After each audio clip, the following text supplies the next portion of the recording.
Karena hari ini banyak sekali orang menceritakan bangsa dan kakeknya. Saya menceritakan bangsa dan kakek kami sendiri. Kalau kata Habib Rizik, karena yang ngajar ngaji orang Yaman. Kamu kan baru datang kemarin. Orang Hadramaut itu datang ke sini tahun 1000. NU galak kalau sudah mengganggu NKRI. Dulu kita berkawan baik sama Habib Rizik, tapi dilawan juga. Tiba-tiba Habib Rizik gurunya NU, dilawan juga. Orang sholat paling banyak Indonesia. Kita uji lapangan. Yang ditanam di Cina nggak tumbuh cuma segini aja nggak berkembang.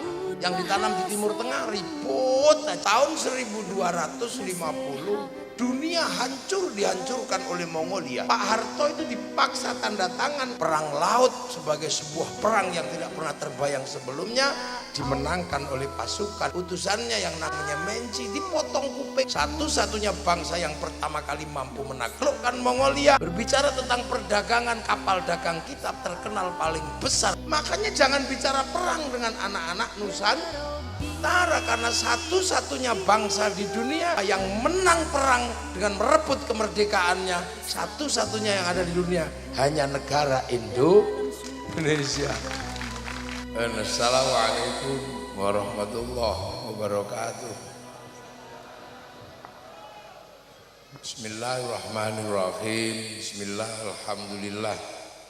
Wassalatu wassalamu ala rasulillah Sayyidina Muhammad ibn Abdillah wa ala alihi wa ashabihi wa azwajihi wa dhurriyyatihi wa itratihi wa ahli baitihi wa man tabi'ahum bi ihsan ila yaumil qiyamah.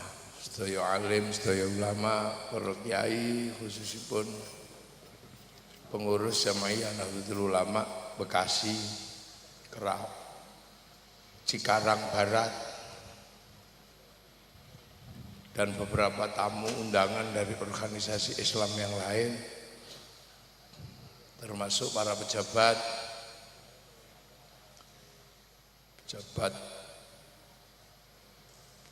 dari Kabupaten Bekasi, dari kepolisian, dari TNI,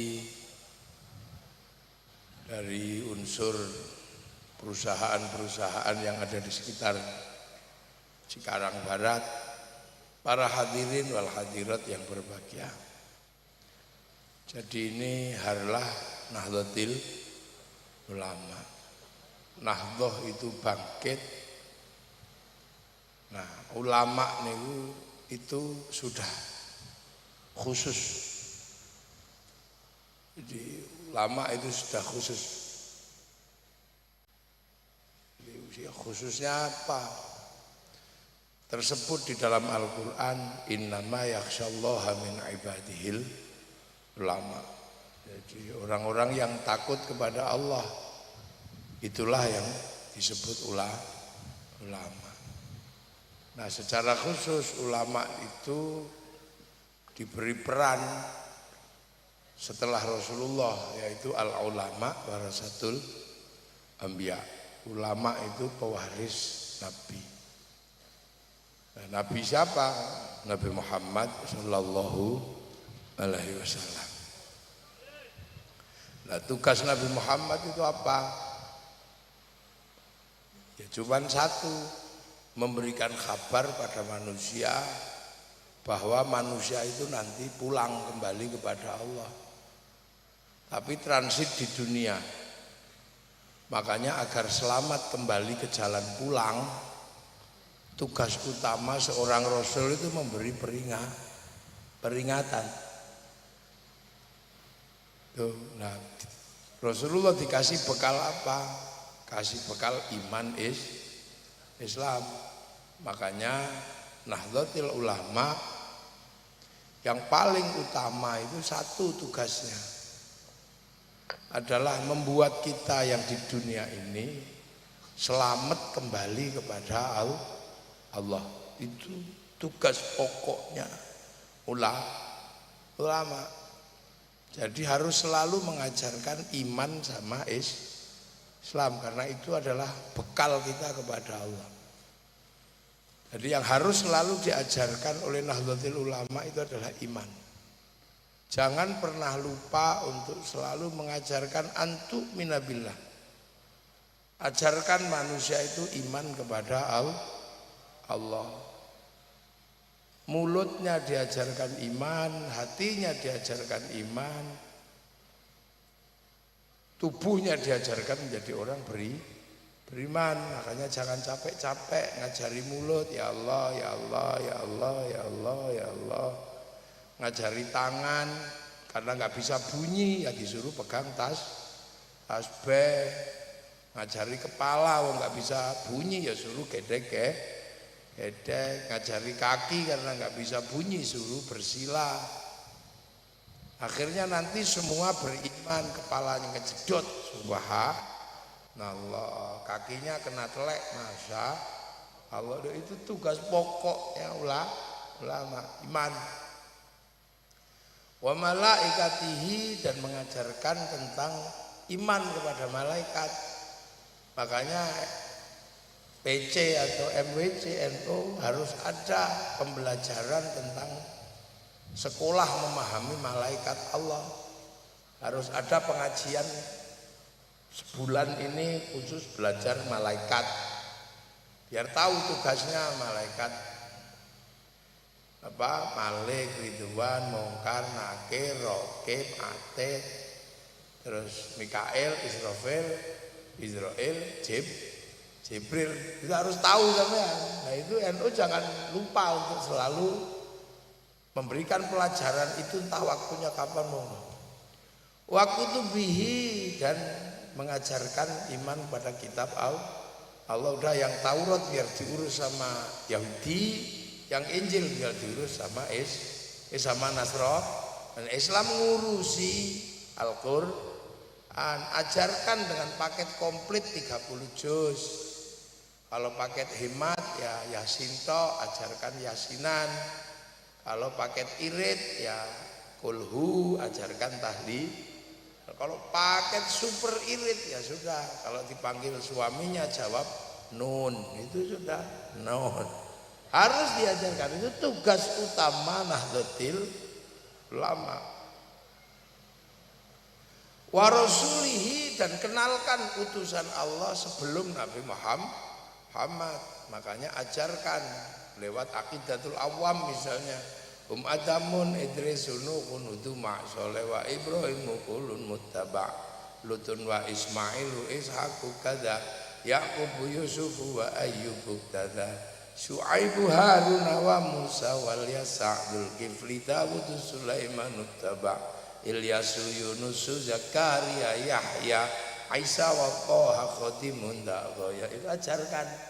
Jangan sampai ketelisut sampean jadi pengurus NU lupa ngajarin yang pokok. Terus wal yaumil akhir, ajarkan tentang hari kiamat. Nah, cuman ya jangan dalam-dalam kayak yang lain. Ada yang sampai takut kiamat. Setiap hari, tiap bulan ngeramal kiamat. Hari Jumat, bulan Ramadan tanggal 15 akan ada asteroid nabrak bumi. Takut semua akhirnya. Jual kebun, jual toko, serahkan kepada panitia hari kiamat. Nggak jadi berarti. Makanya kiai-kiai jarang. Terus kenapa ya diceritakan tapi nggak terlalu didalemi. Kalau menurut para kiai, karena apa? Kiamat itu bareng, karena bareng-bareng jadi nggak usah perlu dibahas detail-detail. Pokoknya belum mati. Wabil qadri khairihi wa syarrihi minallahi ta'ala. Takdir baik buruk ajarkan itu dari Allah. Misalnya mau ngaji kayak begini, tiba-tiba bannya kempes. Ya Allah, orang mau ngaji kok bannya kempes. Ajarkan bahwa ban kempes itu juga ditunggu oleh tukang tambal ban. Ya Allah, bar pengajian kok capek ngantuk, ditunggu sama tukang pijat, ngantuk ditunggu sama bakul kopi. Loh, ajarkan itu, anakku kok tiba-tiba lahir nggak bisa keluar. Nah, lahir nggak bisa keluar itu dia ditunggu sama dokter sesar. Jadi dunia ada ini yang kutubnya masing-masing. Nah itu harus diajarkan. Nahdlatul Ulama jangan lupa ngajarin itu.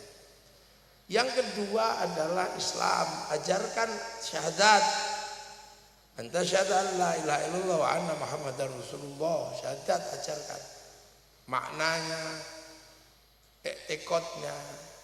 Terus yang kedua, wa tuqimus sholat, dan ajarkan tentang mendirikan sholat. Bagaimana sholat di atas kendaraan, kayak orang sini ini butuh diajarkan sholat di atas kendaraan biar nggak makso selalu cari masjid. Ajarkan ketika kepepet sampai nggak bisa sholat gara-gara nunggu masjid, padahal dia di tengah jalan nggak bisa kemana-mana, mobil ditinggal, sholat neng jalan, berarti dia nggak pernah diajarkan bagaimana sholat di atas kendaraan. Ada itu. Kalau kepepet bagaimana sholat jamak masih kepepet lagi, sholat jamak kosor. Bagaimana ajarkan sholat hormat waktu, dinamika sholat ajarkan semua. Jangan sampai Nahdlatul Ulama lupa ngajarkan sholat. Waktu dia zakata, dan orang bisa selamat itu karena zakat. Ajarkan zakat mal, ajarkan zakat badan, ajarkan detailnya.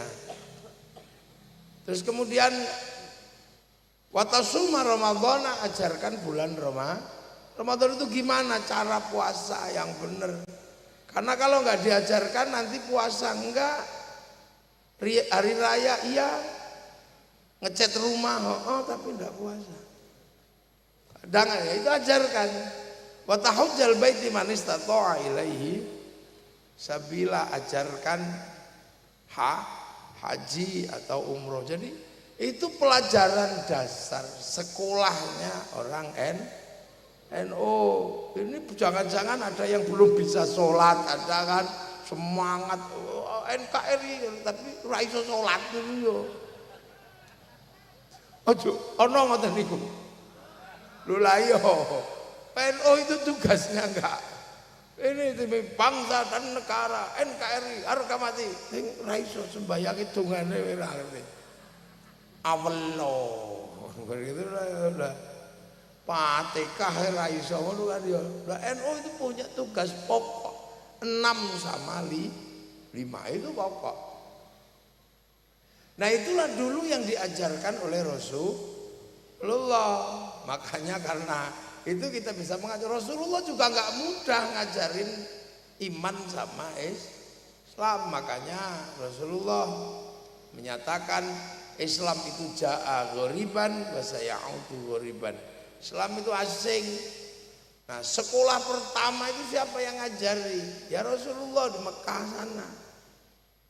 Di Mekah sana ya biasa pro kontra, ada yang seneng, ada yang nggak seneng, ada yang ribut. Bahkan Rasulullah di Mekah aja nggak ada yang tahu, karena asing kan. Maka Al-Quran menyebut Rasulullah di sana dengan sebutan wa kafa billahi syahida. Hanya Allah yang tahu tentang Rasul, memang Allah. Karena orang Mekah waktu itu nggak pernah kenal Nabi. Setelah ditinggal Nabi Ismail, Mekah itu kosong, nggak pernah ada nabinya. Makanya ketika Nabi diutus di Mekah, orang Mekah itu nggak kenal Nabi. Nabi itu apa? Ya udah contoh gampangnya di sinilah, karena sampean diajari tentang kiai, maka ketika saya datang ya disambut wong wis ngerti kiai. Ya fotokus, salaman, satu banser, macam-macam ini. Karena orang sini ngerti kiai, saya didudukkan di sana, kasih kopi, kasih larutan penyegar, kasih. Karena ngerti kiai. Nah coba kalau saya di daerah yang nggak ngerti kiai, misalnya ke pedalaman Irian gitu, yang nggak pernah ngerti kiai, ya saya nggak perlu minta pelayanan lebih, atau jangan-jangan malah saya dikira tim pemburu babi, ya nggak usah marah. Makanya Rasulullah di dalam Al-Quran itu wakafa billahi syahida Muhammadur Rasulullah. Sampai akhirnya Rasulullah itu punya teman yang disebut dalam Al-Quran walladzina ma'ahu, orang-orang yang hidup beserta Rasulullah, yaitu sahabat. Makanya sahabat itu ya Abu Bakar, Umar, Utsman, Ali. Karena orang Arab ya yang pertama kali, makanya nggak ada sahabat yang namanya Joni itu. Tidak ada. Joni tidak ada. Karena apa? Orang Arab. Nah terus akhirnya konflik sama orang yang nggak mau terima. Asyidda walal kufar, kelahi sama orang kafir. Cuman yang kafir akhirnya masuk Islam. Akhirnya mu'allaf terus rukun. Ruhama ubainahum terus rukun, Islam jadi besar. Nah setelah di sana ya masih di sana. Tarahum ruka'an sujadai yabtaguna fadlan minallah waridwanan simahum fi wujuhi min atharis sujud. Semua yang tadinya bermusuhan rukun dan tidak ada yang lain selain mencari ridho Allah. Maka Islam jadi besar, rukun ridho Allah. Nah setelah itu Islam bergerak. Di situ digambarkan dzalika mathaluhum fit Taurat wa mathaluhum fil Injil kazar'in. Islam itu digambarkan dalam Taurat Injil seperti tanaman. Makanya terus Islam bergerak ditanam ke beberapa negara. Ada yang ditanam ke Eropa. Yang nanam siapa? Tariq bin Ziyad. Ada yang ditanam ke Cina, berusaha nanam karena zar'in itu tanaman. Yang nanam di sana siapa? Sahabat Sa'ad bin Abi Waqqas. Ada yang bergerak ke Afrika, sahabat Bilal, sahabat Salman nanam di sana. Nah akhirnya ditanam. Sampai akhirnya bergerak ditanam di Indonesia. Makanya ketika ditanam di sini di Jawa ada tembang lir-ilir tandur. Jadi memang zar'in itu maknanya tanaman. Nah semenjak itulah kita yang di Indonesia mengenal Rasulullah dan orang-orang yang membawa ajaran Islam lah. Siapa yang bawa ke sini? Para wali. Orang-orang ribut, kenapa sih yang ke Afrika itu sahabat, yang ke Eropa panglima, kenapa yang termasuk yang ke Cina itu saudagar, kenapa yang ke sini itu kok wali? Ini yang sering digugat oleh orang-orang yang nggak ngerti wali itu, digugat. Tapi ya udah biarin aja, karena secara ilmiah terbukti kenapa harus wali. Karena orang sini sudah beradab. Rasulullah lahir tahun 571, bangsa ini sudah komplit. Punya negara, punya kekuatan. Tahun 500 di Jawa sudah berdiri kerajaan Kalingga. 400 di Jawa Barat berdiri kerajaan Tarumanegara. 350 berdiri Salokonegoro di ujung kulon. 450 berdiri kerajaan Galuh. Di Jawa Tengah tahun 600 berdiri kerajaan Mataram. 300 di Kutai Kartanegara berdiri kerajaan Kutai. Artinya kelengkapan menjadi manusia di sini sudah komplit. Ketika Rasulullah lahir ini udah bukan jahiliyah. Yang jahiliyah itu yang di sana. Sini peradabannya sudah maju. Apalagi ketika Islam bergerak sampai ke sini sudah di zaman Majapahit, penakluk 2/3 dunia. Artinya kalau bangsa menaklukkan bangsa yang lain berarti bangsa itu kuat beserta kekuatannya. Pajajaran menaklukkan Semenanjung, Malaka dan sekitarnya. Bahkan sampai Semenanjung Korea Selatan. Ada satu provinsi namanya Kimhae, itu yang buka hutan orang Majapahit namanya Surowareng. Di Korea Selatan sana. Sebelum Majapahit kita sudah punya kekuatan multinasional. Tahun 1250 dunia dihancurkan oleh Mongolia. Eropa hancur, Arab luluh lantak, Cina luluh lantak. Siapa yang luluh? Mongolia. Akhirnya Mongolia ngirim utusan ke sini agar orang sini nyerah. Apa yang terjadi? Utusannya yang namanya Menci dipotong kupingnya sama negara. Orang berani motong kuping utusan orang, itu berarti ini kuat. Kita punya pengalaman, Amerika itu negara kuat. Pak Harto itu dipaksa tanda tangan untuk pinjam IMF Ditungguin sama Kamdesos begini. Nah, tahun 99. Pak Harto tanda tangan, teken pinjem sama IMF. Coba kalau zaman Kertanegara, potong kupingnya itu. Akhirnya Mongolia mengirim pasukan multinasional. Apa bangsa kita takut? Enggak. Hadapi.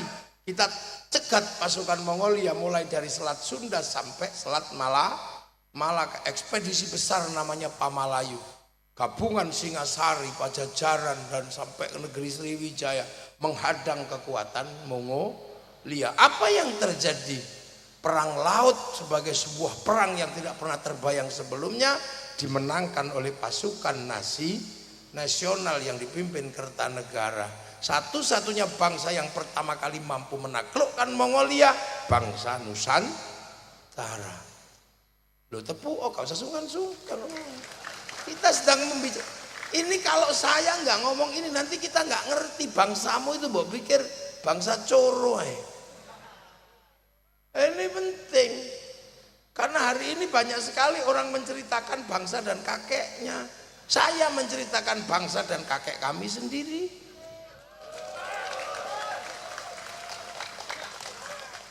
Nah itu tahun segitu mengalahkan Mongolia. Makanya jangan bicara perang dengan anak-anak Nusantara, karena satu-satunya bangsa di dunia yang menang perang dengan merebut kemerdekaannya, satu-satunya yang ada di dunia hanya negara Indonesia.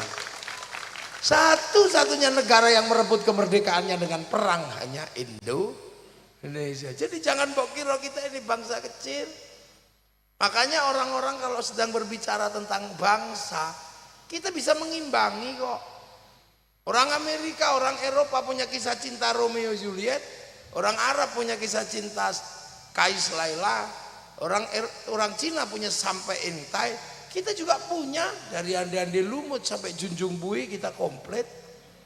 Di sana punya Ibu Tiri Kejam dalam kisah Cinderella, kita punya bawang putih, bawang merah. Di sana ada orang kuat namanya Samson, kita punya orang kuat banyak sekali, ada Bandung Bondowoso, ada ya banyak. Sana punya binatang bisa ngomong, kura-kura ninja dan Tom and Jerry. Kita punya kancil, nyuriti. Apa ya kita punya? Jadi kita bangsa ini sudah bangsa yang sangat mandiri. Nah, hanya agamanya bukan Islam, agamanya Hindu sama Buddha, terutama mayoritas Hindu, dan Hindunya nggak main-main. Bikin candi Prambanan. Orang kalau main-main dengan agama, panggarnya aja jelek. Orang kalau nggak serius beragama Islam, masjidnya jelek. Lah kalau bikin candi sampai segede Borobudur dan Prambanan, berarti orang sini paling serius beragama.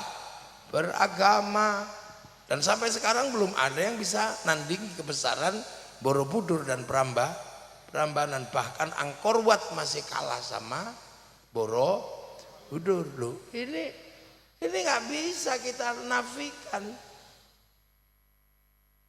Kita komplit bangsa ini. Sampai yang tadi terbangan ini, pakai terbang, itu kan alat musiknya orang Arab. Kayu sama kulit itu, kayunya tinggal motong, kulitnya tinggal nempel, gampang. Gitarnya Eropa gampang, kayu dibolongi kasih tali jadi. Orang Nusantara punya alat musik namanya gamelan terbuat dari logam. Artinya hanya bangsa yang menguasai ilmu pertambangan maju dan penguasaan metalurgi yang mapan mampu membuat alat musik dari logam.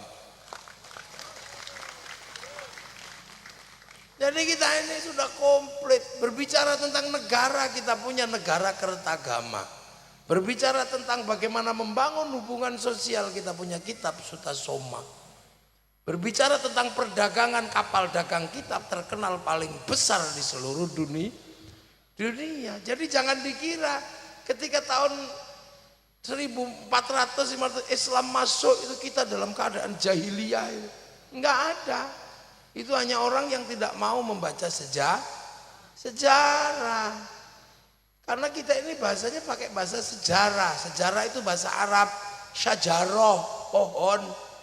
Makanya kalau berbicara sajaroh hati-hati. Bibitnya ini, pohonnya pasti ini, daunnya ini, buahnya pasti ini. Kalau mengatakan pohon ini kok buahnya beda, pasti setek. Lah iya kan ilmunya sejarah, sejarah. Tuh. Nah itu mari kita ingat. Nah kenapa kemudian para wali yang sekarang dikit-dikit wali, dikit-dikit wali? Karena memang di sini yang paling laku itu wali kalau dalam agama Islam. Karena yang bisa menghadapi pengislaman sini harus wali. Karena Hindu itu kasta yang khusus ngomong agama itu Brahmana. Kastanya para raja nggak boleh ngomong agama. Raja itu nggak boleh ngomong agama, ngomong negara. Di bawahnya ada Wesya, pegawai, nggak boleh ngomong agama, dia pegawai. Apalagi di bawahnya ada Sudra. Sudra itu petani pedagang. Sekaya apapun dia petani atau pedagang, Sudra nggak boleh ngomong agama. Makanya kalau ada Islam disebarkan oleh saudagar, itu adalah sebuah kesalahan teori ilmiah. Karena nggak mungkin disebarkan saudagar, karena saudagar kastanya Sudra. Makanya yang bisa ngimbangi Brahmana itu para wali. Brahmana punya cakti, wali punya karomah, sama-sama la khaufun alaihim walahum. Yang apalagi kasta-kasta yang di bawah paria tadi itu. Apa di bawah Sudra itu masih ada paria, kastanya pengemis, hobinya minta-minta tapi hidup. Nah di bawah itu ada kuca, nggak minta tapi ngutil. Ngentit itu, jadi orang kalau suka ngentit bansos itu kuca. Di bawahnya itu ada mleka, maling, tapi kalau ketahuan lari malu. Di bawahnya ada candala, maling tapi berani, begal itu. Nah itu. Nah, yang bisa ngimbangi Brahmana itu adalah para wali. Itulah. Nah, wali-wali ini khusus ngadepi cakti, maka karomah ini dibangkitkan. Nah, wali-wali itu pekerjaannya cuma apa? Kalau ngadepi situasi, ya cuma duduk gini aja, duduk tenang, zikir, wiritan.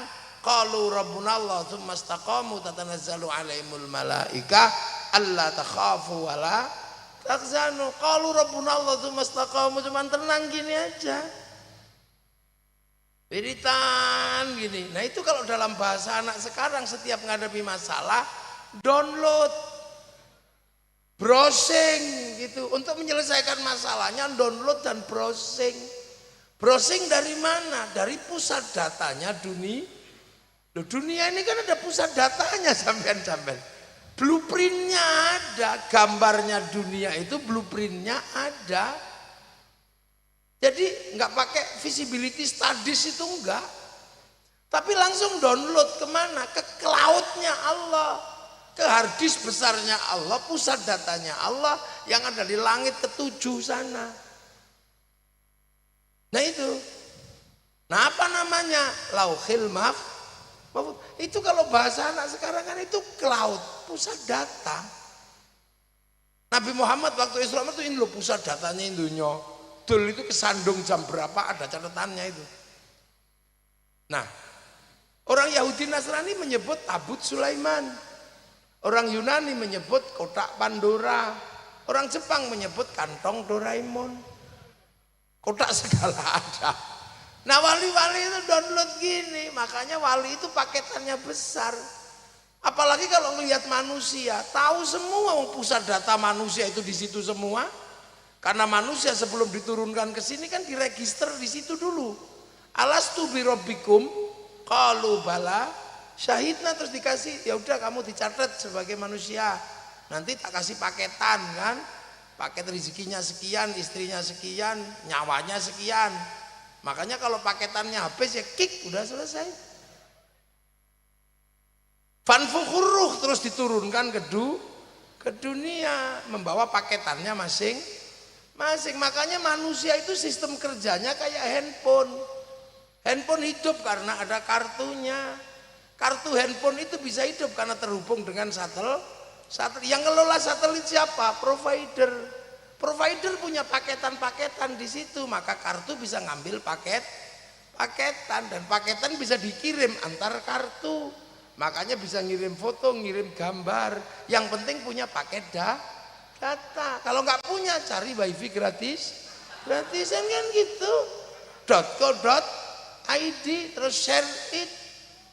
Makanya kan setiap kartu itu karena terhubung dengan satelit dan pusat data, apapun yang dilakukan oleh kartu jejak digitalnya ada, wong catatannya di sana. Itu ya ada catatannya, bayar gitu. Bayar. Loh, makanya kan sama dengan sistem kerjanya manusia. Karena roh manusia terdaftar di Lauhil Mahfuz, maka apapun yang dikerjakan oleh manusia catatannya ada.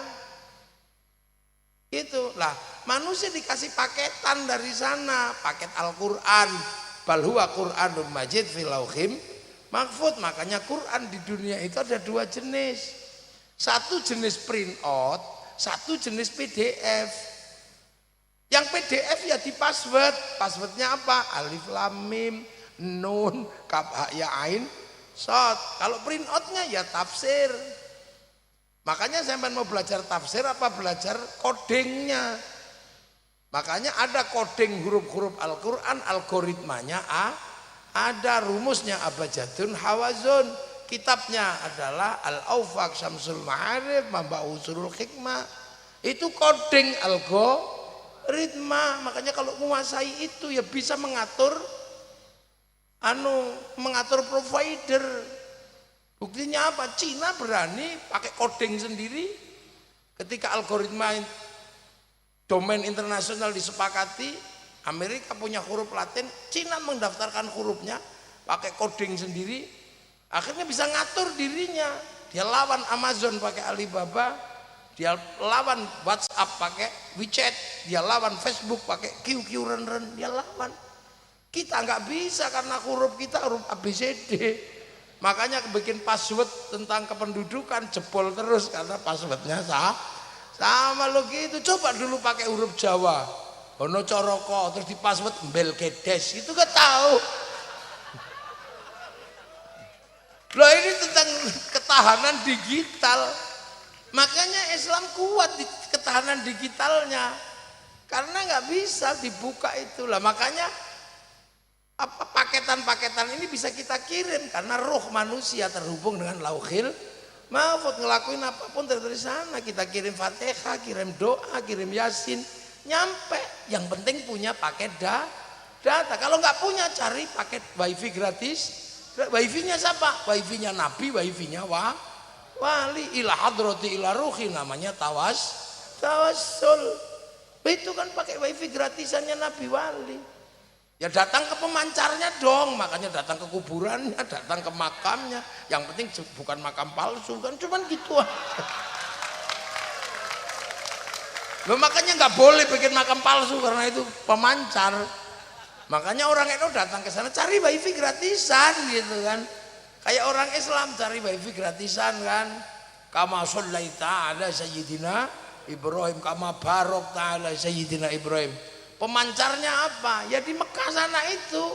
Satu di Baitul Ma'mur, satu di Mekah. Inna awwala baiti wudi'a lin-nasi lalladzi bi Bakkah mubarakah sana. Nah, Nabi Ibrahim nyari pemancar terus berdoa, Rabbana inni askantu min dzurriyyati biwadin ghairi dzi zar'in 'inda baitikal muharram Rabbana liyuqimus sholata faj'al afidatan minan nasi tahwi ilaihim warzuqhum minats thamarati la'allahum yashkurun. Meninggalkan pemancar lokal namanya Makom Ibrahim Citak Kaki. Nabi Ismail meninggalkan Hijr Ismail Siti Hajar Sofa Marwah. Nah, kalau kita bisa ke sana ya sana cari wifi sekaligus apa? Sekaligus ini cek barcode ke Hajar Aswad tidit kan gitu kalau bisa dekatnya gitu. Saya sering kalau ke Hajar Aswad itu paling gambarnya sesuk iki lambene sapa. Kalau nggak bisa situ ya cek barcode aja tidit dari jauh. Assalamualaikum tidit Rabbana atina tidit cuman gitu aja, itu kan cek barcode. Nah, iya cek barcode tidit itu. Itu kalau bisa ke sana, kalau nggak bisa ya online. Caranya apa? Fawalli wajhaka syatral masjidil haram. Ya online dari sini. Allah Akbar, online. Makanya karena online sinyalnya sering hilang kan gitu. Wah, ini wajah tuh wajah. Sudah manteng ini mancang frekuensi, nggak taunya sinyalnya hilang gara-gara melek. Oh, sarungnya bolong, hilang. Wow, wow. Ini wajah tuh wajah. Tiba-tiba ada ding ding bakso.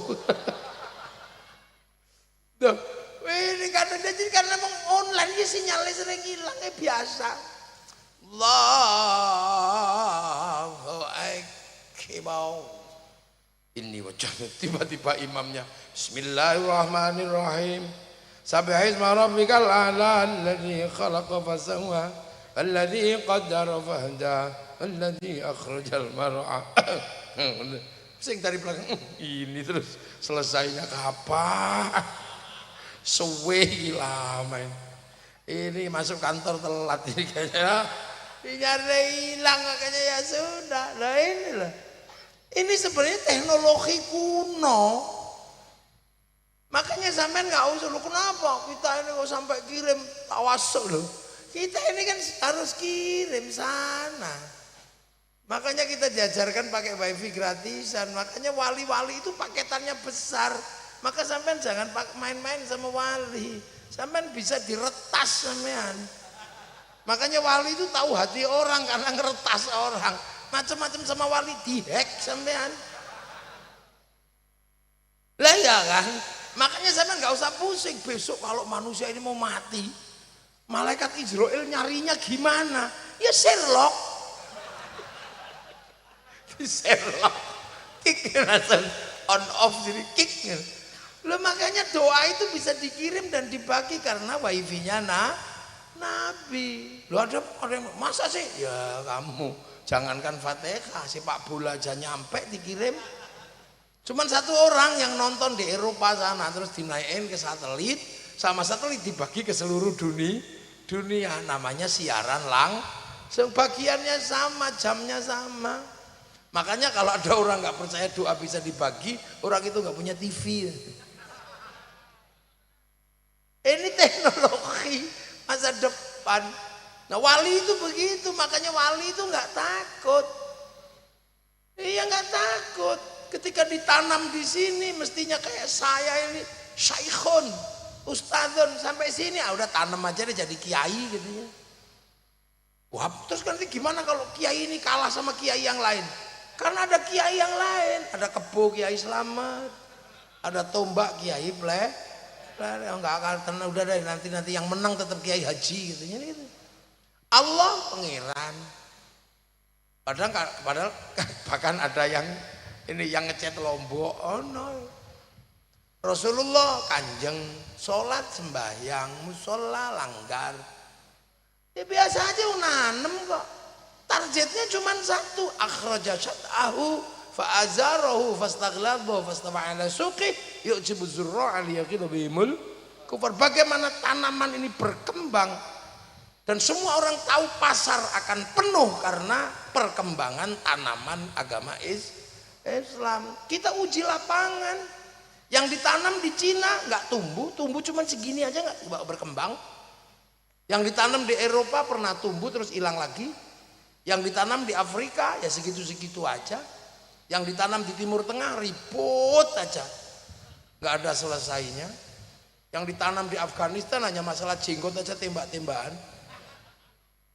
Tapi yang ditanam di Indonesia bener-bener tumbuh subur, memenuhi pasar. Orang sholat paling banyak Indonesia, orang hafal Quran paling banyak Indonesia, makhrajnya paling bagus orang Indonesia. Kalau kata Habib Rizik, karena yang ngajar ngaji orang Yaman. Kamu kan baru datang kemarin. Orang Hadramaut itu datang ke sini tahun 1850-an. Islam masuk tahun 1400, sudah diajari ngaji. Kan gitu. Lu kan ini kadang ntar coba betul gitu toh. Kita Kita ini sedang ngomong bangsa Indonesia, biar sampean nggak terkecoh. Karena hari ini bangsa ini sedang menghadapi tantangan besar. Tantangan apa? Menjadi pusat terbesarnya kaum muslimin di dunia dan menanggung negara yang sekarang akan berhadapan dengan negara-negara yang besar untuk kemampuan produksi. Karena negara itu kalau belum bisa produksi nggak akan kuat. Ya kan, sampean sekarang galak sama Cina aja, jarum nggak dikirim, bubar itu konveksi Indonesia. Sampean macam-macam sama Amerika, diantem transaksi 5 juta dolar selama 1 hari 5 kali transaksi, habis kita.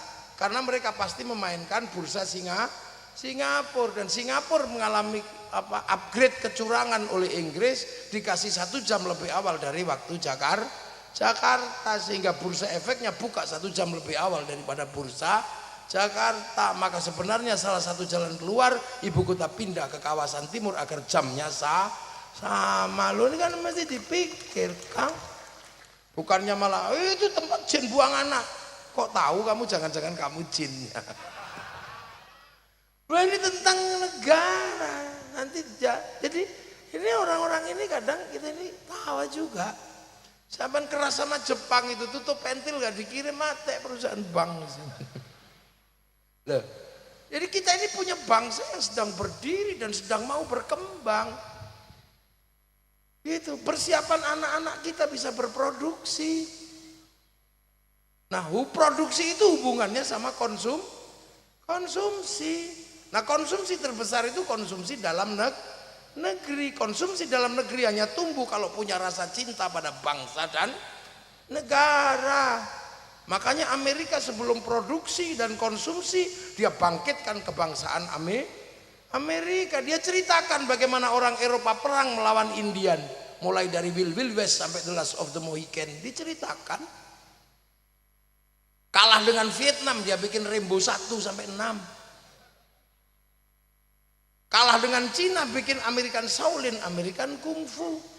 Kalah dengan Jepang, American Ninja, American Samurai, bahkan samurai terakhir dari Amerika namanya Tom Cruise dalam film The Last Samurai. Loh, ini cara mereka membangkitkan kebangsaannya. Jepang ini berat karena harus membangun bangsanya. Dalam negeri menopang pasar luar negeri, namanya dumping. Semangat Bushido dinaikkan dan jangan sampai konflik terjadi instabilitas seperti zaman Tokugawa dan restorasi Meiji. Anak-anak kecil di sana diajarkan membangun negara, dibikinkan film sederhana, kasih judul Samurai X dengan tokohnya Rurouni Kenshin. Malaysia mulai mengajarkan kebangsaannya, serahkan kembali pada si Upin dan si Ipin. Jangan ribut dengan anak-anak Cina, kenalkan Mei Mei. Jangan ribut dengan anak-anak India, kenalkan Darjet. Jangan ribut dengan anak Indonesia, kenalkan Susanti. Cara mereka ngajarkan itu. Korea sebelum bangkit ceritakan kebangsaannya lewat drama Korea. Modalnya meja makan dan air mata. Itu aja bisa mengeruk keuntungan berapa triliun dalam 1 tahun. Generasi yang tua-tua ini masih ingat konser terbesar di dunia, yaitu konser legenda rock dari Amerika yang sekarang sudah jadi legenda, namanya Metallica. Konser tahun 91 di Moskow, penontonnya berapa orang? 6 juta orang. Semua orang mengatakan gak akan bisa ditandingi, bahkan Woodstock tidak bisa menandingi itu. Tapi ketika COVID kemarin 19 kalah sama BTS. Sekali konser yang nonton 100 juta orang. Sehari sekali, seminggu 4 kali, 1 bulan 16 kali. Saya hitung selama 1 tahun pemasukan ke Korea Selatan lewat BTS 2.500 triliun. Nah, ayo, lo ini negara, wong Jabab BK mesti tak ajak mikir ke depan biar gak ribut ya. Ben ora ribut masalah katok cingkrang, masalah jenggot, masalah ngene, ayo. Tapi pikir maju ke depan. Kita ngomongin bangsa. Ya, itulah. Jadi kita ini jadi sekarang yang paling gede. Makanya kiblat kebangsaan kita jangan digeser kemana-mana. 40 46 sampai 48 kita kebingungan karena apa? Zaman Bung Karno siapa? Hitler mati. Ketika Hitler jatuh tiba-tiba Amerika sama Soviet pecah konflik. Terus kita sebagai negara kecil diminta kamu ikut Amerika apa ikut Soviet? Ntar dulu. Kata Bung Karno non-blok. Terus cara membangun bangsa ini gimana kalau non-blok? Apa kita mau menduplikasi model Eropa? Enggak, salah asuhan. Novelnya ada. Apakah kan mau kita bangun dengan cara Arab? Enggak, di bawah lindungan Ka'bah. Apa mau kita bangun dengan cara Belanda? Enggak, tenggelamnya kapal Van der Wijk. Apa mau kita bangun dengan murni cara Indonesia? Apa yang ditulis Siti Nurba? Ya, ini cara pandang bangsa. Jadi masa depan kebangsaan ini sedang dipersiapkan. Makanya kiblat kita jangan digeser kemana-mana. Jangan digeser dulu ke Yaman, jangan digeser dulu kemana. Kita coba lurus dengan cara Indonesia kalau mau bangkit. Apa yang kita miliki, kita bangkitkan. Jangan digeser ke negara-negara yang lain dulu, itu jahat namanya. Kita dipaksa menjadi orang lain sampai kemudian bangsa kita nggak bisa bangkit. Gitu, akhirnya apa? Sego santen nggak laku, yang laku akhirnya apa? Nasi biryani, kacau nanti. Kita punyanya ayam dipaksa beleh kambing, nggak jalan. Loh, ini penting untuk apa? Belajar bangsa. Dan kita nggak mungkin model Korea Utara kan, yang menutup diri, nggak bisa. Apa kita model Myanmar? Nggak bisa. Kita akan dengan cara Indonesia. Maka harus kembali kepada real-real Indonesia. Cina dulu berani mengambil resiko. Bahkan Tuhan pun dijadikan gurauan di Cina ketika Tuhan bagi orang Cina ngerepotkan. Gitu. Tuhan larang judi, dia bikin dewa judi. Tuhan larang mabuk, dia bikin dewa mabuk. Kalau Tuhan sudah terlalu berkuasa mutlak, dinaik isun gokong kayangannya, Tuhan yang ngungsi. Itu cara mereka untuk independen karena merasa diintimidasi oleh agama. Lah di sini kemarin kita sudah berusaha kan, agama mengintimidasi orang dengan berbagai caranya, tapi Nahdlatul Ulama konsisten dengan Islam Nusantara. Bagaimana kita nggak diintimidasi? Pegang akik diintimidasi musyrik.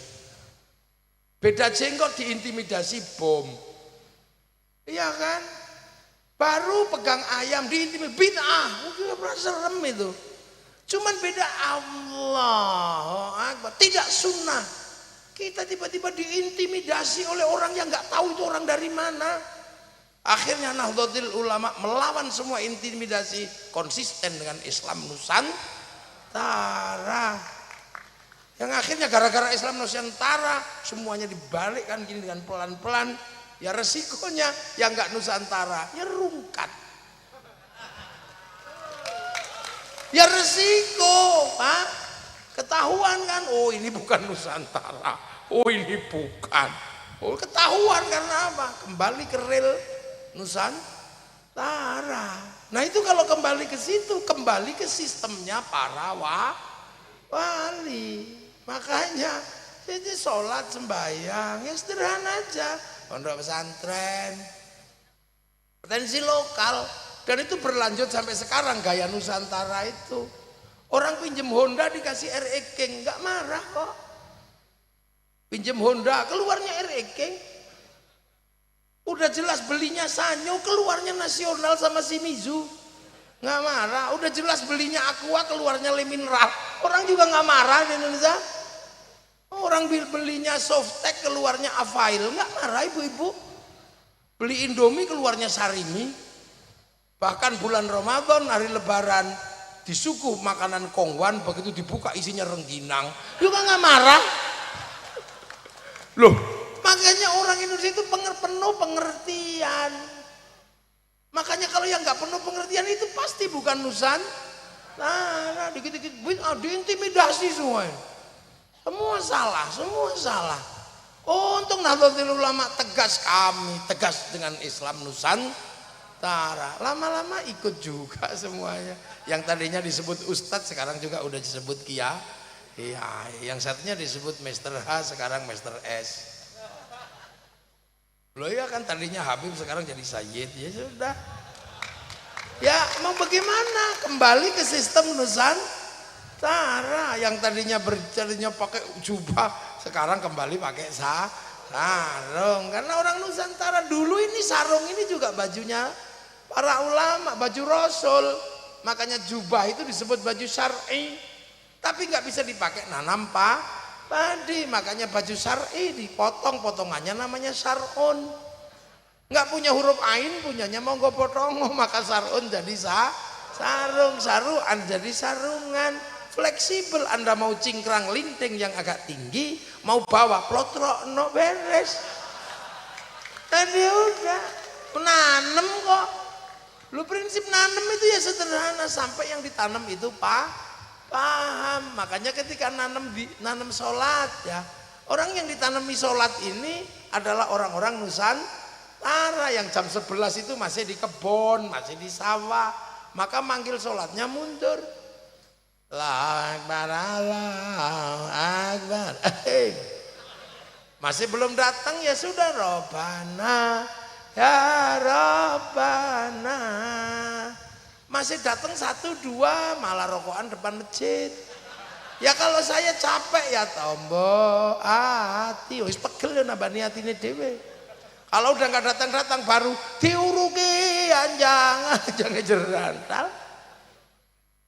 Nah iya, sudah tahu di sini sinyalnya hilang, makanya kiai itu kalau nanam sholat ya biasa aja, Allahu Akbar, biar nggak ganggu mata makmumnya. Kalau nggak ngerti cara nanam di sini, Allah, loh, nyetop apa ini? Loh, makanya di sini yo nanam kakinya itu masih belum bisa disenggol ya jangan digerayangi gini. Lah itu orang nanam ngerti, habis sholat dikir la ilaha illallah la ilaha illallah. Kenapa kamu gede-gede gini lah? Kalau nggak tidur Pak, ya sudah kita orang di kampung tidur. Kenapa bunyi? Kami bodoh Pak, kalau nggak ada yang bunyi kita nggak denger, nggak bisa menirukan. Kalau Anda pinter nggak apa-apa, diem gini langsung wusul kepada Allah. Anda pinter, kami orang bodoh, diem gini tidur Pak. Sederhana, jadi nggak usah terlalu serius nanggepinnya. Ini ngono nandur kok nanem, ya suka-suka aja nanem bal-bali. Loh. Tapi proses penanaman itu sampai hari ini masih bisa kita rasakan. Tapi kita kan nanam di tanah orang. Tanah siapa? Tanah Pajajaran, tanah Majapahit. Agamanya Hindu. Yang dihadapi juga beda. Jadi kiai di Indonesia itu lebih rumit daripada kiai di Arab. Iya kan? Orang sana bakas binatang paling sapi sama kambing, unta. Nggak ada bakasan terenggiling, undur-undur, larong. Sana bakas buah itu paling ya kurma sama delima. Nggak ada bakasan kesemek, jamblang, durian, cipluan. Bakas hantu di sana paling jin syaiton, nggak ada wewe gombel, nggak ada mak lampir. Wah di sini. Makanya kiai di sini itu harus lebih pinter. Maka setelah nanam, bagaimana tanaman ini tumbuh? Orangnya ditata. Jangan ribut, karena kalau kamu ribut tanamanmu mati, gak kau urus, kamu sendiri mati karena ribut. Maka ya sudah, ayo rukun. Tak ajari sholat, tak ajari iman Islam, tapi rukunlah bersama yang lain. Ya kan, kamu beda agama, beda suku, beda bangsa. Mari ya sudah kita ikut Rasulullah, kita ikut ajaran Rasulullah. Apa? Kalau kamu ketemu manusia yang berbeda-beda suku, beda bangsa, agama, hiduplah rukun saling tanggung jawab. Kullukum ra'in wa kullukum mas'ulun an ra'iyati. Kalian semua adalah para pemimpin, gak ada yang direndahkan. Kamu semua itu para pemimpin di levelnya masing-masing. Kullukum ra'in wa kullukum mas'ulun an ra'iyati. Dan kamu semua akan ditanya model kepemimpinanmu kayak apa. Perbedaan itu kamu apakan. Kamu bisa nggak saling tanggung jawab. Maka orang yang bisa hidup berbeda-beda tapi saling bertanggung jawab. Dalam bahasa Rasulullah adalah ra'iyah. Kullukum ra'in wa kullukum mas'ulun an ra'iyati. Maka orang Indonesia dipersatukan dalam konsep ra'iyah yang diserap ke bahasa Indonesia menjadi rakyat. Jadi zaman kalau pengen tahu kenapa kita disebut rakyat, itu karena Rasulullah kullukum ra'in wa kullukum mas'ulun an ra'iyati. Kita bukan people. Kalau people itu vox populi, vox dei, suara mayoritas, suara Tuhan. Begitu dia mayoritas, dia merasa mewakili Tuhan. Itulah kenapa makanya Ikhwanul Muslimin dan HTI nggak cocok di negeri ra'iyah.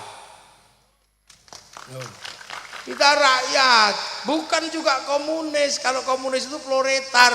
Begitu dia kuat diktator proletariat. Kita ra'iyah, berbeda-beda suku, bangsa, agama, tapi saling tanggung jawab, bisa mimpin dan bisa dipimpin.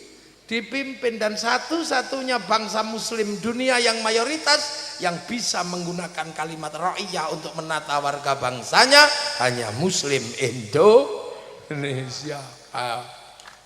Lah sing liyane kerajaan. Nah, gampang kalau itu. Lah makanya dengan konsep ra'iyah setara semua orang. Ya, yang tadinya hamba sahaya di daerah sini bisa setara pidato saya bisa. Yang tadinya kawulo yang begitu munduk-munduk berdiri kulo. Yang tadinya abdi mah. Yang tadinya pukulun para dewa bisa pidato ulun. Akhirnya semua setara. Perbedaan suku, perbedaan bangsa, perbedaan agama disetarakan dalam konsep hidup raya. Caranya Rasulullah itu. Makanya ra'iyah itu kalau ngumpul itu harus saling mengisi walaupun berbeda. Nah, orang yang seperti itu menggunakan konsep hidup bersama saling mengisi, namanya musyarakah. Orang Indonesia menyebutnya masyarakat.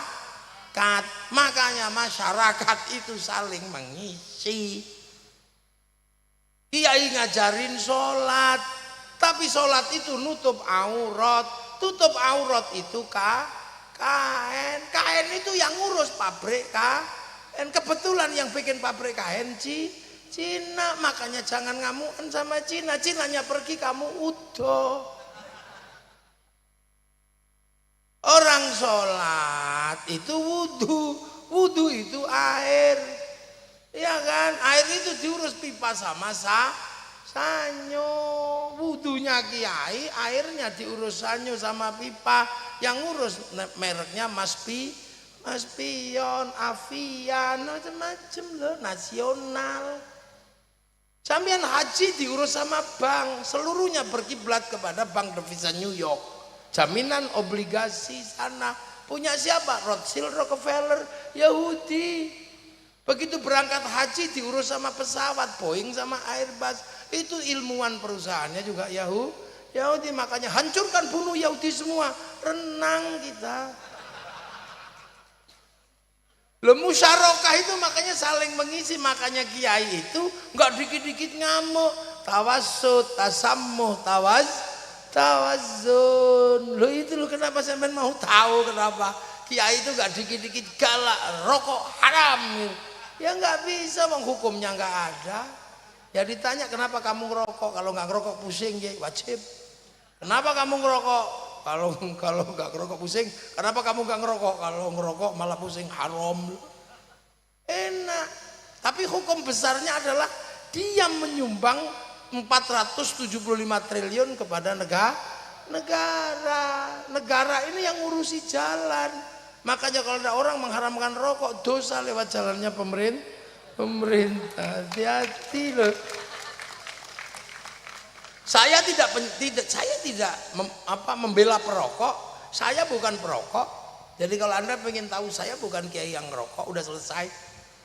Dulu ya. Kenapa? Ya udah, anak saya protes terus, terutama istri. Awas kalau ngerokok lagi, bau katanya. Demi cinta padanya ya aku rela lah meninggalkan rokok.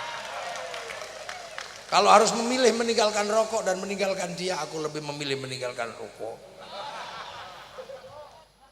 Ya, Iya kan? Karena merokok hanya meninggalkan keindahan berwujud asap, dia meninggalkan keindahan berwujud anak.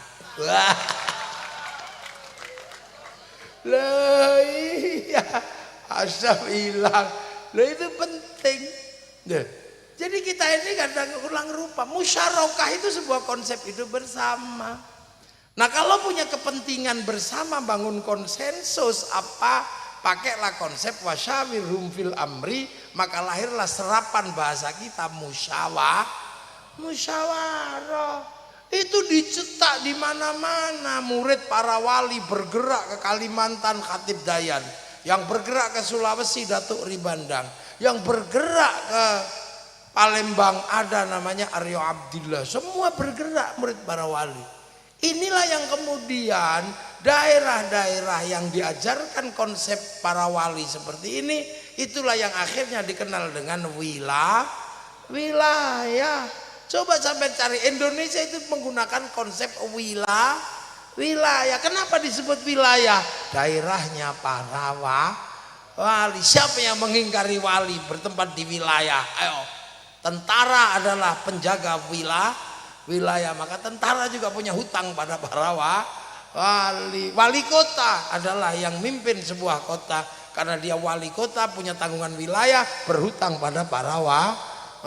Maka pemimpin wilayah sudah harusnya ziarah pemakam para wali. Tapi wali yang bangun wilayah, bukan wali abal-abal yang baru-baru itu. Wali yang bangun wilayah, yang wilayah itu akhirnya menjadi NKRI, Negara Kesatuan Republik Indonesia. Makanya NKRI coraknya beda. Arab satu bangsa pecah puluhan negara, Cina satu bangsa pecah puluhan negara, Afrika satu bangsa pecah puluhan negara, tapi kita puluhan suku, bangsa dan agama mampu bersatu dalam satu negara kesatuan Republik Indonesia. Lagi bedane kan. Makanya kita menggunakan landasan Pancasila. Tertinggi tetap Tuhan. Gak ada yang bisa ganggu Tuhan, itu tetap tertinggi. Di zaman Hindu bangsa itu Tuhan tertinggi, di zaman sekarang juga Tuhan tertinggi, menjadi NKRI Tuhan masih tertinggi. Setelah urusan Tuhan, kedua adalah urusan manusia, karena manusia adalah memang diciptakan untuk menjadi underan itu. Sekarang apa yang gak berhubungan dengan manusia? Kursi ini berhubungan dengan karena ada bokong manusia. Jabah BK sebegini gede karena apa? Karena kebutuhan manusia. Makanya ada yang cuman ngurus kaki tok, bikin pabrik sepatu. Ada yang ngurus tok, kaya, punya pabrik pempes. Jadi apa? Kipas angin karena keringat manusia, lampu karena mata manusia. Mana yang nggak ada urusan sama manusia? Pengajian ini nggak ada hubungannya sama bunga-bunga ini, nggak ada. Tapi kenapa ada? Karena mata manusia pengen lihat yang bagus. Maka manusia adalah yang kedua setelah urusan Tuhan. Dan manusia tidak bisa hidup tanpa persatuan. Ayo, siapa sing bisa hidup sendiri tanpa persatuan? Saya mau nanya. Pengajian malam hari ini saja mic-nya dari Cina. Ayo, kipas angin merek apa? Levi. Ya nggak bisa manusia sendirian. Gimana? Bahkan agama pun nggak bisa independen. Mayuridillahu bihi khairan yufaqihu fiddin. Siapa yang dikehendaki menjadi baik oleh Allah, dikasih ngerti urusan agama. Lah khairan di situ nakirah, maknanya khairan kamilan, kebaikan yang sempurna. Baik sempurna bukan milik manusia, baik sempurna milik Allah. Kalau manusia baik pasti nggak sempurna. Contoh pengajian ini baik apa enggak? Kalau pengajian ini baik, yang paling baik siapa? Ya kiainya. Pastilah saya yang paling baik. Kalau pengajian ini baik, saya yang paling baik. Tapi saya nggak boleh ngaku paling baik karena saya terlihat baik di sini karena diundang panitia. Kalau nggak diundang panitia ya saya nggak kelihatan di sini. Mungkin yang terlihat yang lain lagi. Jadi saya kalau sudah begitu harus nyerah bahwa panitia adalah yang baik. Tapi kalau dibandingkan baik saya apa baik panitia? Ya kata panitia baik panitia. Kalau katanya baik saya, kalau saya nggak datang pengajianmu jelek. Lu baik itu baru 2 udah ribut kok. Apalagi kalau sampean di sini ikut-ikutan kami yang baik ya. Lah kenapa? Mau datang. Lah kalau ini nggak ada yang datang, ini bukan pengajian, cek sound. Oh ini loh Pak Rahmat ini berkali-kali ke rumah ini. Oh ini saya nggak percaya pertamanya kalau beliau itu adalah orang di kompleks ini, karena masa sih ini nggak meyakinkan kata saya. Gak taunya beneran tadi itu. Oh orang sini beneran, saya mampir ke rumahnya. Ke rumah, oh beneran orang sini. Pikirlah karena ke rumah itu gua nggak pakai jas, nggak pakai apa. Lutuk gitu kan. Tapi ini yang membuat saya terlihat baik di sini. Gitu, jadi baik itu nggak pernah berdiri sendiri. Kata tukang son yang baik ya saya kiai. Loh kok bisa? Sonnya tak matiin bubar udah. Tukang bikin tenda, tukang bikin ini apa panggung. Itu ya mereka ini yang bilang saya yang baik kiai, kalau nggak tak bikinan itu udah jelek sekali. Padahal biasanya yang ngeset panggung gini ya sholatnya nggak terlalu rajin. Duh, ini nggak bisa, nggak mau bilang gimana.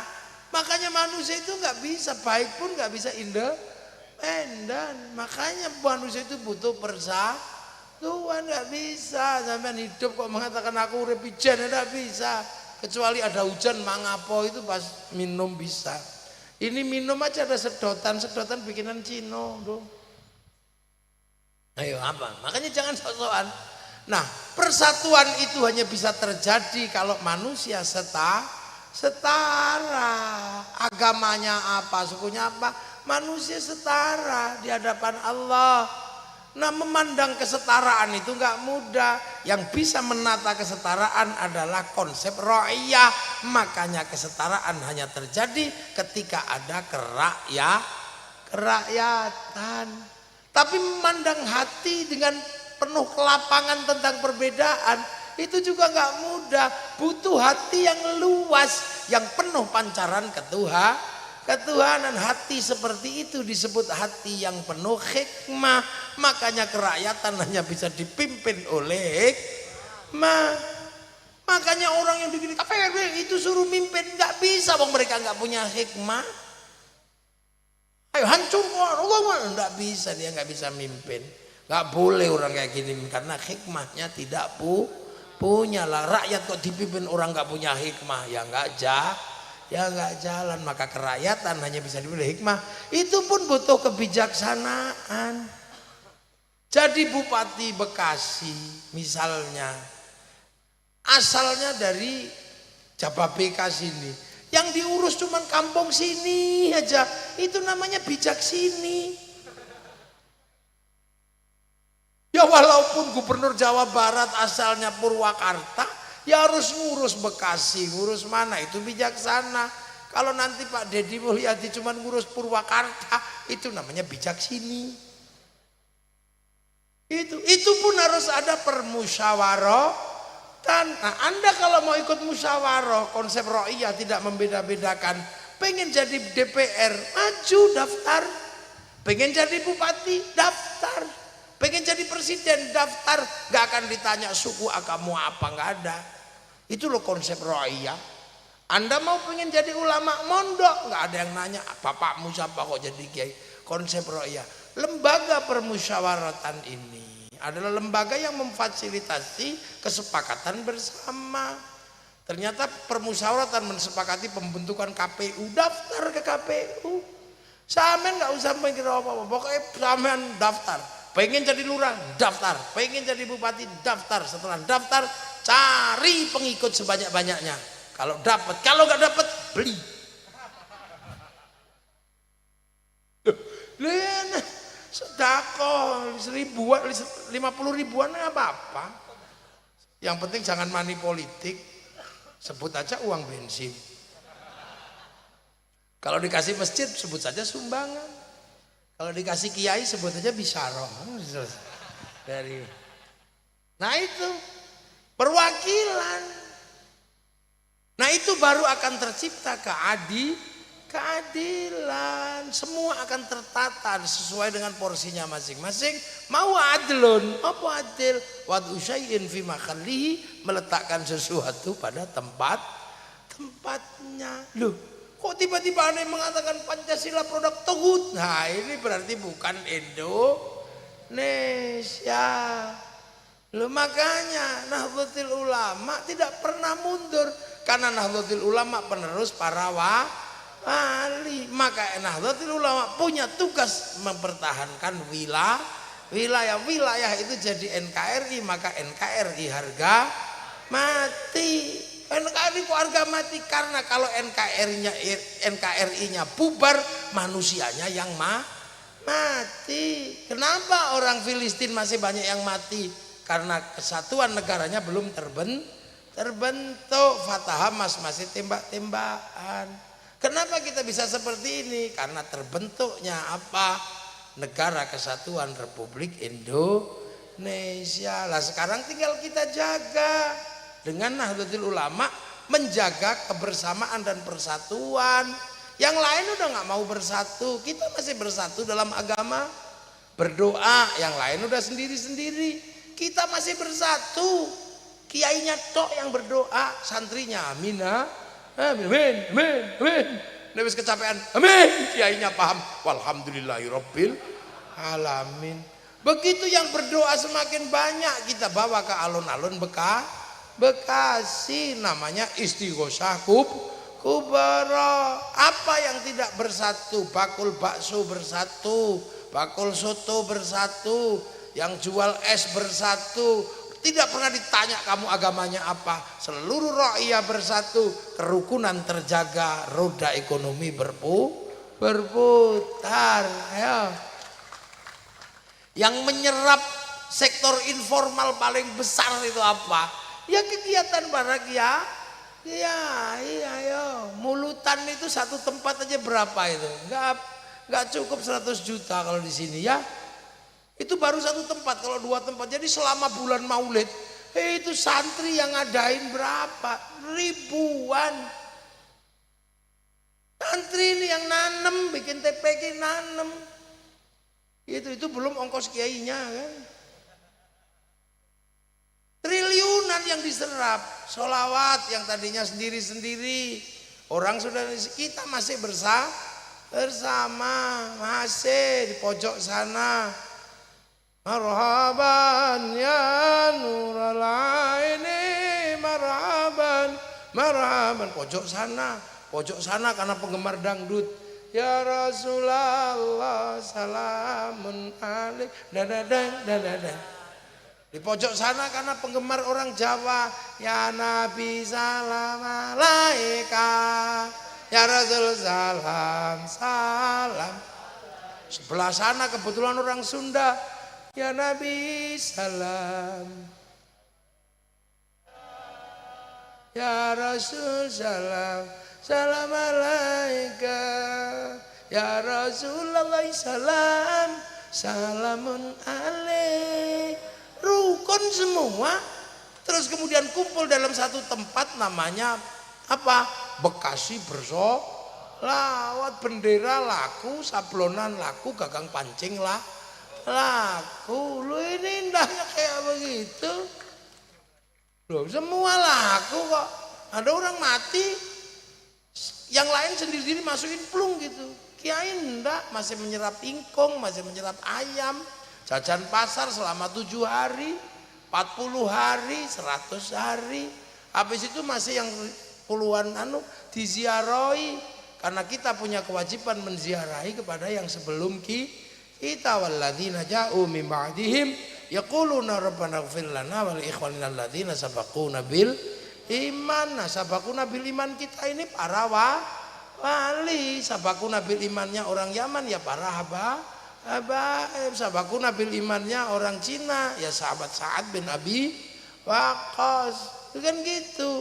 Beda-beda sabaquna bil iman. Makanya kita punya tahlil, sana punya rotib kan gitu. Makanya ketika rotib yang disebut ya para habaib, ketika tahlil yang disebut ya para kiai Jawa.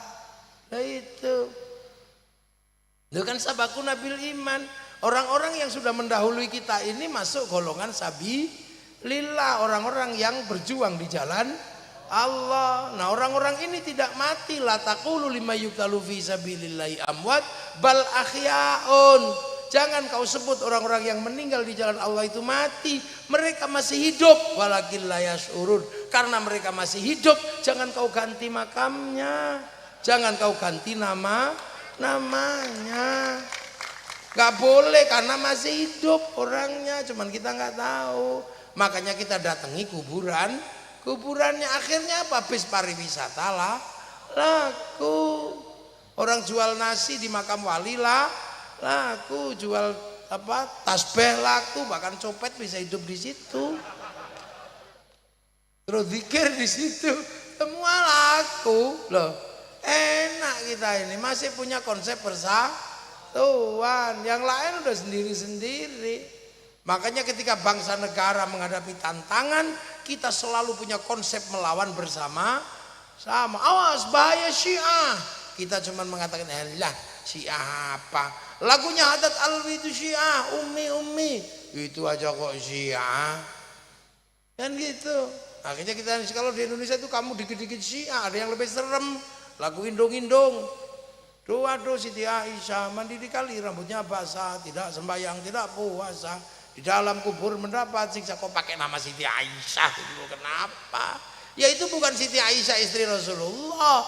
Siti Aisyah orang Cikarang. Gitu aja jadi. Akhirnya cair lagi gak jadi. Awas ini bendera tauhid. Adalah bendera Hizbut Tahrir. Kamu kalau anti ini anti tauhid, anti la ilaha illallah. Ya enggak wong kami tahlilan ya tetap la ilaha illallah. Loh kamu kalau ini anti la ilaha enggak, kami anti bendera PKI Palu Arit. Tapi kalau pergi ke sawah tetap pakai arit, pergi nukang tetap pakai palu. Selesai kok. Bahkan ketika negara menghadapi social distansi yang namanya Covid, kiai yang diminta, kiai tolong kiai jangan disuruh Jumatan. Kiainya cocok, besok gak Jumatan. Oke, berhenti mantannya. Nggak usah mudik. Tolong kiai jelaskan corona. Kiai kok disuruh jelaskan corona. Ya nggak ngerti. Akhirnya kiainya ya dengan segala kemampuannya. Saudara-saudara, ini zaman akhir. Dosa manusia di zaman teknologi digital itu ada dua, dosa mulut sama dosa tangan. Mulut bisa ngomong apa saja, tangan bisa buka apa saja. Maka Allah mengadab tangan dan mulut. Mulut pakai masker, tangan pakai hand sanitizer. Betul, betul. Padahal kiai ini ngarang. Setiap hari ketemu, akhirnya tenang. Hanya Indonesia menyelesaikan Covid tanpa kekerasan. Karena ada kiai, ada ruang publik untuk mengedukasi umat. Coba kalau kiai ini mogok, Suriah hancur, Libya hancur, Afghanistan hancur. Sini terorisnya mati ditembak polisi lain. Jadi jangan dikira diam-diam kita menjaga itu komplit.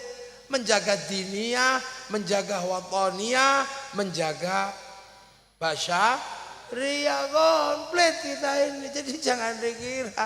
Makanya NU ya itu kayaknya begini dari dulu. Makanya kalau ada langgar diurusi NU pasti gak ribut dengan yang lain. Itu karena konsepnya nanam kazarin. Maka NU itu nanam pelan-pelan. Tapi ada yang gak suka nanam. Datangnya langsung pas prasmanan. Ada. Minta berkat yang paling gede. Ya pusing lah kita. Nggak pernah nanam, ngajar TPQ enggak, jadi guru enggak, tapi setiap prasmanan datang duluan. Ada yang kayak begitu. Biayanya paling mahal lagi kan. Ya NU lama-lama pinter juga akhirnya. Dipikir orang NU nggak ada yang pinter juga. Tahu akhirnya, oh ini cuman pengen panen doang. Dan hari ini kita membuktikan Nahdlatul Ulama dengan berbagai dinamikanya menjadi organisasi Islam terbesar di dunia. Ayo, coba. Ini baru model begini. Coba kalau nanti NU tiba-tiba kemudian menjadi kekuatan ekonomi. Siapa yang bisa ngelawan? Kenapa Bank Devisa New York punyanya Rothschild itu besar? Karena dulu mereka bikin DAU, dana abadi umat. Kalau NU sekarang tiba-tiba nanti akan ada gerakan membangun ekonomi umat dengan bikin DAU, dana abadi umat, siapa yang bisa ngelawan? Ayo, 120 juta, 1 juta per kepala dalam 1 tahun, 120 triliun. Kalau 10 juta, 120 triliun kali 10, bikin 10 kali, siapa yang bisa ngelawan? Berapa itu? 1.200 triliun. Siapa yang ngelawan? Itu nanti saat yang muda-muda ini sudah bisa menjadi pemimpin. Karena apa? Kita juga sudah tenang karena negara ini bisa produksi dan bisa konsumsi. Makanya tantangan besar sekarang Nusantara ini besar, karena pasar terbesar dunia hari ini masih tetap Indonesia. Jangan main-main sampean. Ya, makanya saya minta itu kalau dalam bahasa Mbah Wahab, manuk glathik cucuke abang, ojo manuk glathik cucuke biru. Nek manuk glathik cucuke biru bar dilantik terus turu. Nek manuk glathik cucuke abang bar dilantik terus berjuang. Lah itu makanya NU enak ketemu dengan ini ya rukun, tapi kalau sudah ganggu NKRI, NU galak. Iya, NU galak kalau sudah mengganggu NKRI. Dulu kita berkawan baik sama Habib Rizik, tapi begitu apa dikit-dikit anti NKRI membela ISIS dilawan sama NU. Tiba-tiba Habib Rizik gurune NU, ya dilawan juga. Ya nggak boleh gitu. Habib Rizik kok jadi idolane NU kapan itu? Habib Rizik gurune kapan jadi ngulang ora tahu. Duh. Jadi kita ini jangan gitu. Kenapa kita berkawan siapapun kalau sudah ngomong bahasa bangsa dan negara? Berkawan. Temen semua. Kalau beda agama lakum dinukum waliyatin, tapi terkait bumi yang sama, wilayah yang sama kita pertahankan secara bersama-sama. Tidak ketemu dalam ukhuwah Islamiyah, tidak ketemu dalam ukhuwah diniyah, kita ketemu dalam ukhuwah wathoniyah. Enggak ketemu di situ, kita ketemu ukhuwah basyariyah. Baru komplit kehidupan bahwa agama dan peradaban akan terus berjalan dan kita akan berada di situ. Kita bukan sebagai penonton, tapi kita akan hadir menjadi bagian dari perubahan sejarah.